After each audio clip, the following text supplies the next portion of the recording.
It's a rainy, miserable evening.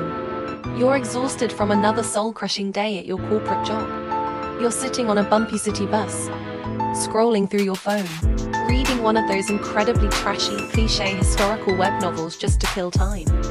You know the exact type of book, a ruthless, psycho tyrant king, a pure and innocent White Lotus female lead, and a ridiculously annoying villainess who exists purely to make everyone miserable before she gets brutally killed off in chapter 1. You're rolling your eyes at the plot, thinking, if I were in this book, I would survive easily. And then, bam, blinding flash of light, the screeching of tires, a horrific bus crash shatters the night, and everything goes completely dark. When our girl finally opens her eyes, she isn't in a hospital room surrounded by doctors. No, she is lying on a massive, intricately carved wooden bed, draped in luxurious ancient silk. The air smells heavily of exotic incense. She blinks, her head pounding. A young girl dressed in ancient maid's clothing is kneeling by the bed, crying her eyes out, calling her, Your Highness. Panic, pure, unadulterated panic instantly sets in. She frantically pushes herself up and demands a mirror. The trembling maid hands over a polished bronze mirror. Our girl looks into it, and her blood runs absolutely cold. The face staring back at her is stunningly beautiful, but it is not hers. She hasn't just time traveled. She has transmigrated into the exact trashy web novel she was just reading on the bus. But here is the ultimate cosmic joke. She didn't get the lucky, beloved female lead script. Oh no! She has become Yu Ping, the ultimate cannon fodder villainess of the story. And according to the original script, her character is explicitly written to be brutally executed by the psycho tyrant king tonight. Her mind frantically races through the original plotline. Tonight is the night. In the book, Yu Ping is summoned to the king's banquet. She acts like an annoying, clingy brat, which disgusts the tyrant king so much that he immediately orders his guards to drag her to the cold palace, where she meets a tragic, gruesome end. The sheer terror of her impending doom knocks the breath out of her. She is literally scheduled to die in less than 2 hours. Her maid is holding up a plain, pale, submissive white dress, begging her to wear it and cry for mercy. But as our modern girl stares at that pathetic white dress, the fear slowly melts away, replaced by a spark of absolute, burning defiance. She is a modern, independent woman who survived corporate burnout. She is not going to let some poorly written fictional tyrant end her life on day one. If the original Yu Ping was a weeping, helpless mess, our modern girl is going to be a boss. She slaps the white dress away and demands crimson red. She walks over to the ancient vanity table, pushes aside the ghost white powder, and grabs the darkest, boldest rouge she can find. Applying bold, sharp, modern makeup like war paint, she transforms herself.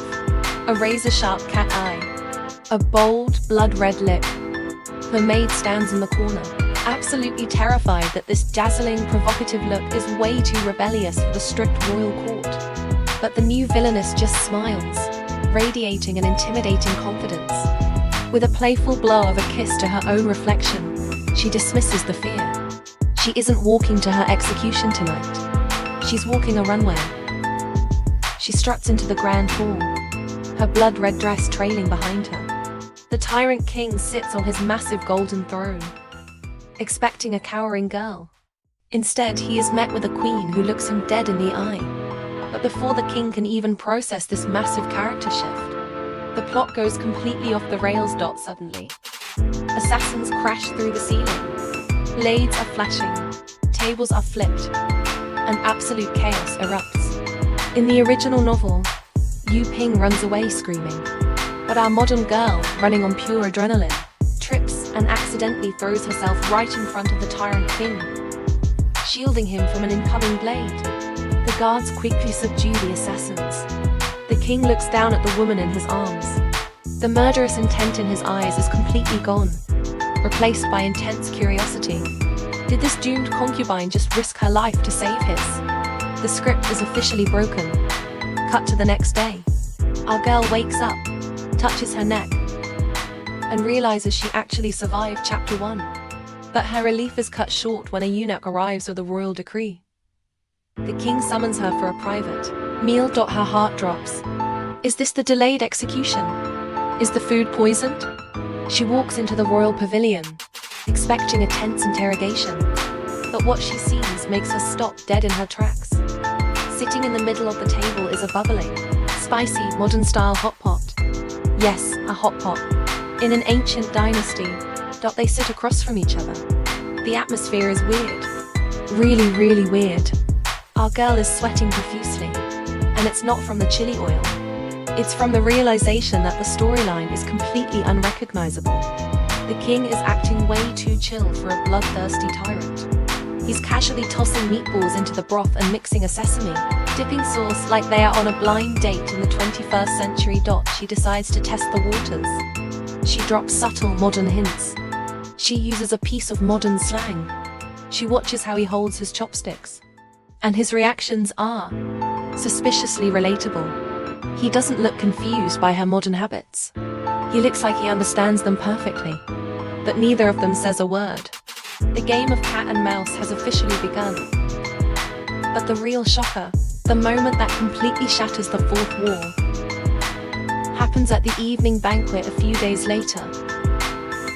Enter Younga. If you read the novel, you know her. She is the original female lead. The classic, innocent, pure white lotus who is destined to win the king's heart. She glides into the room looking like an angel, sits down gracefully with her wooden peeper, and prepares to perform for the king. Our girl rolls her eyes, expecting some boring, ancient classical music. Younga plucks the strings. But wait, listen closely to that melody. Our girl's jaw literally drops to the floor. That is not ancient music. That is a viral modern pop song. The truth hits our girl like a freight train.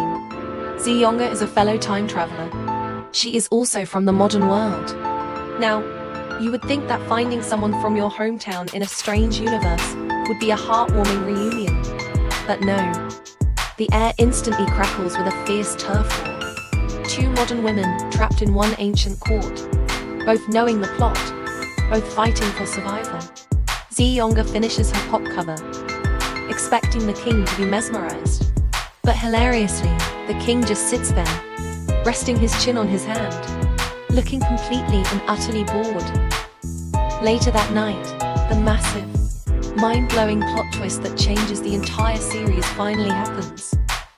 Our girl and the king are finally alone in his study. The doors are closed. The guards are dismissed, and suddenly the facade drops. The ruthless, terrifying tyrant king sighs, slumps his shoulders, and rubs his temples. He looks at our girl and says, in perfect, modern slang, "Man, I am so tired of acting like a psycho." Our girl freezes. Wait, what did you just say? The king breaks character completely. He's a modern guy too.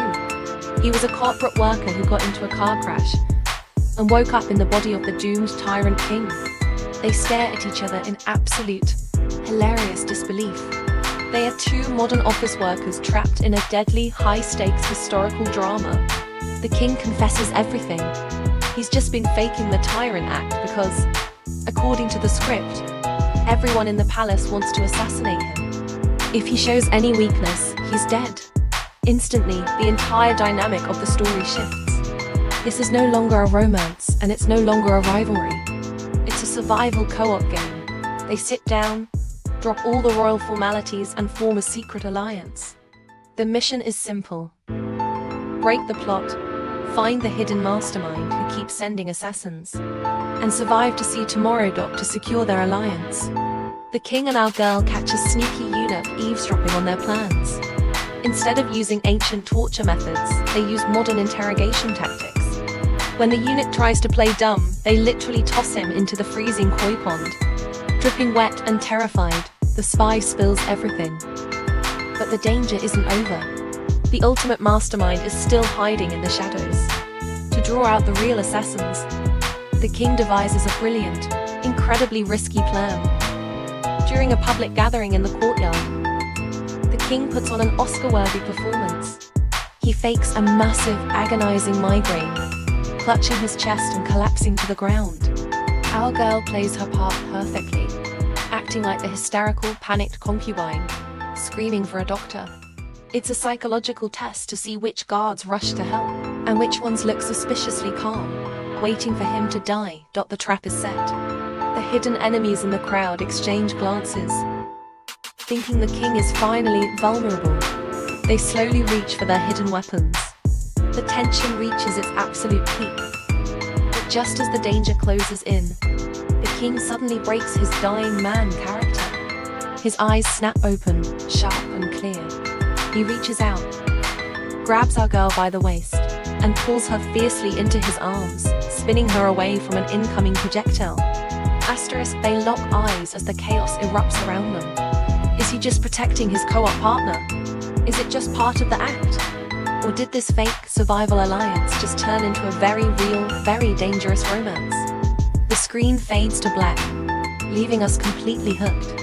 They've successfully rewritten the first chapter, but the real game of survival has only just begun.